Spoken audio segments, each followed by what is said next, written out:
Hello, good morning. My name is Darryl Kwao. Time to do some business news, and government will be passing a resolution to compel foreigners to stop engaging in fuel supply and haulage activities in the mining sector. This is according to the Minister for Lands and Natural Resources, Kweku Asumatreme. Now, this move is to ensure that such businesses are reserved for indigenous companies in the host communities of the mining firms. The minister made the disclosure after addressing the Ghana Chamber of Mines at its annual general meeting in Accra. Ghanaians, the indigenes should handle that. Where we have foreigners that play that role, we give them a particular period and we take the entire job from them. This is not to discourage them from investing in the country. In mining in general, there are some rules that Ghanaians may partner foreigners to handle. But in terms of this local content, as we are preaching, in terms of supply of fuel, we make sure that such jobs are given to. Okay. And then when it comes to haulage of the ore from one end to the other, haulage materials, we make sure that that one also is given to Ghanaians. Now, South Africa's High Commissioner to Ghana, Lula Zinwana, has reiterated the commitment of her country to support Ghanaian businesses enter into the South African market. This follows the decision by South Africa to promote intra-Africa trade by ratifying the African Continental Free Trade Agreement, which took effect last month. Now, speaking to Joy Business, the High Commissioner expects intra-African trade to improve with the coming into force of the new trade agreement. Sector, mining and retail, South Africa is doing very well in Ghana. But talking about Ghanaian businesses also going into South Africa, what is the initiative by the High Commissioner to get some of these Ghanaian businesses to enter into the South African market?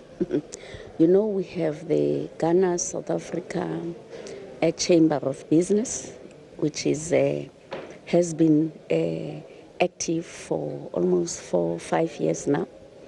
And through them, we've been able to send missions of Ghanaian businesses to South Africa, where they were able to identify investment opportunities in the country.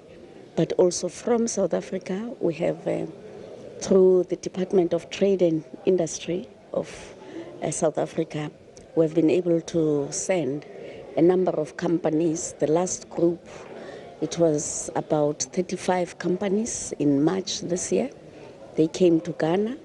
They do marketing of their products.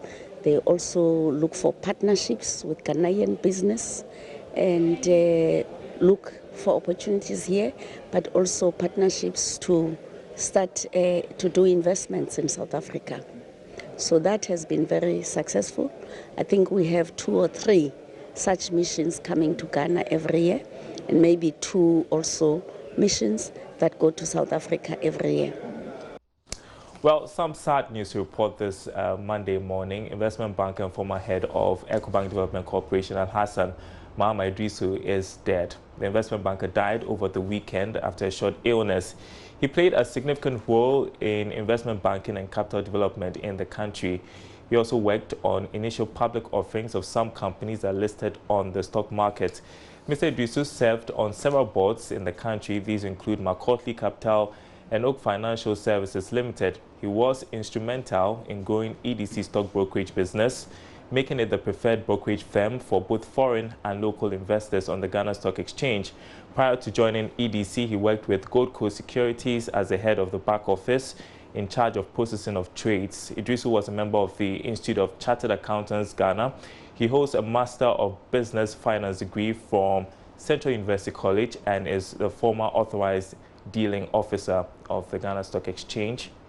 May his soul rest in peace.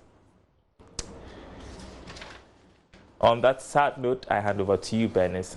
A really sad news reporting this morning. May his soul indeed rest in peace. But coming up here on News Desk is sports. And we review the weekend sporting action with focus on the Women's World Cup and Copa America. Do stay.